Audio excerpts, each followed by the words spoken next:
ஒரு மாபெரும் ஆர்ப்பாட்டத்தை நடத்தி இன்னைக்கு 950 கோடி இன்னைக்கு சாங்ஷன் ஆகி இன்னைக்கு மேம்பாலம் அமைஞ்சு இருக்கிறது. அது யாருக்கு கிடைச்ச பெருமைனா இந்த ஊர் மக்களாகிய உங்களுக்கு கிடைச்ச பெருமை தான். ஏன்னா நீங்க எல்லாரும் தொடர்ந்து கோரிக்கை வச்சதன் விளைவாக அந்த கோரிக்கை எங்க கிட்ட வரும்போது உங்களுக்காக அதை நிச்சயம் செய்யணும்னு நம்ம பண்ணோம். அந்த வகையில இந்த மக்களை நான் பார்க்கறதுல உண்மையில் மகிழ்ச்சி. 2026 தேர்தல்ல நீங்கள் அனைவரும் ஒன்று கூடி மாபெரும் வெற்றியை அந்த நேரத்தில் வெற்றி கூட்டணியோடு வருவோம், வெற்றி வேட்பாளரோடு வருவோம். மாரியம்மன் அருளாலும் மக்களுடைய ஆதரவோடும் கேப்டன் ஆசீர்வாதத்தோடும் மீண்டும் தர்மபுரி தொகுதியை முரசு வெல்லும் என்பதை இந்த நேரத்தில் சொல்றேன். உங்களுக்கு எத்தனையோ கோரிக்கைகள் இருக்கு எனக்கு தெரியும். தர்மபுரியில இன்னைக்கு தண்ணி கிடையாது, வேலை வாய்ப்பு இல்ல, எங்க பார்த்தாலும் டாஸ்மாக் போதை, பெண்களுக்கு பாதுகாப்பு இல்லை, பாலியல் வன்கொடுமைகள், இளைஞர்களுக்கு வேலை வாய்ப்பு இல்ல, பெண்களுக்கு எல்லா பிரச்சனையும், விலைவாசி எங்கேயோ போயிட்டு இருக்குது.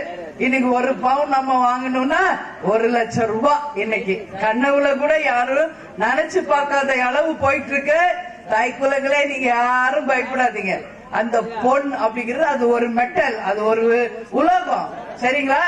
இதுக்குதான் தலைவர் என்ன சொல்லியிருக்காரு, கேப்டன் 40 வருஷத்துக்கு முன்னாடியே யாரும் வரதட்சணை வாங்கவும் கூடாது, கொடுக்கவும் கூடாது என்று சொன்ன ஒரே தலைவர் நமது கேப்டன் அவர்கள் தான். ஏன்னா இன்னைக்கு வரதட்சணை போகும்போது அந்த நகை தேவைப்படுது. நான் என்ன சொல்றேம்மா, உங்க பொண்ணுங்களை நீங்க நல்லா படிக்க வைங்க, அவங்க சொந்த கால நிக்க வைங்க, அவங்க தங்க வாழ்க்கைய பாத்துக்குவாங்க. இந்த தங்கமோ இந்த நகையோ எல்லாம் ஒண்ணும் செய்ய போறது கிடையாது. ஓகே, அது ஒரு நம்ம குடும்பத்துக்கு ஒரு பாதுகாப்பு, அவ்வளவுதான்.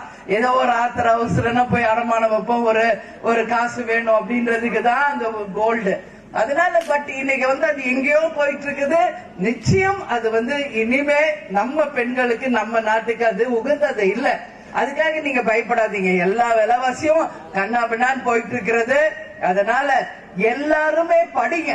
அதான் தலைவர் சொன்னது, நானும் அதே தான் சொல்றேன். இளைஞர்களே, பெண்களே, படிச்சிருங்க, படிச்சு உங்க சொந்த கால நில்லுங்க. அப்புறம் நீங்க சம்பாதிக்கல, நீங்க என்ன வேணுமோ நீங்க வாங்கிக்கலாம். அதனால நீங்க யாரையும் நம்பி பொழைக்க வேண்டிய அவசியமே கிடையாது. இன்னைக்கு நாடு மிக மோசமான ஒரு நிலைக்கு போயிட்டு இருக்கு.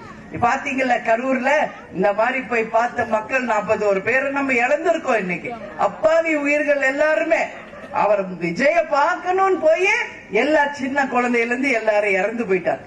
மிக மிக ஒரு வேதனையான ஒரு விஷயம். இன்னைக்கு வரைக்கும் ஒரு கட்சியும் அவங்களுக்கு அஞ்சலி செலுத்தல.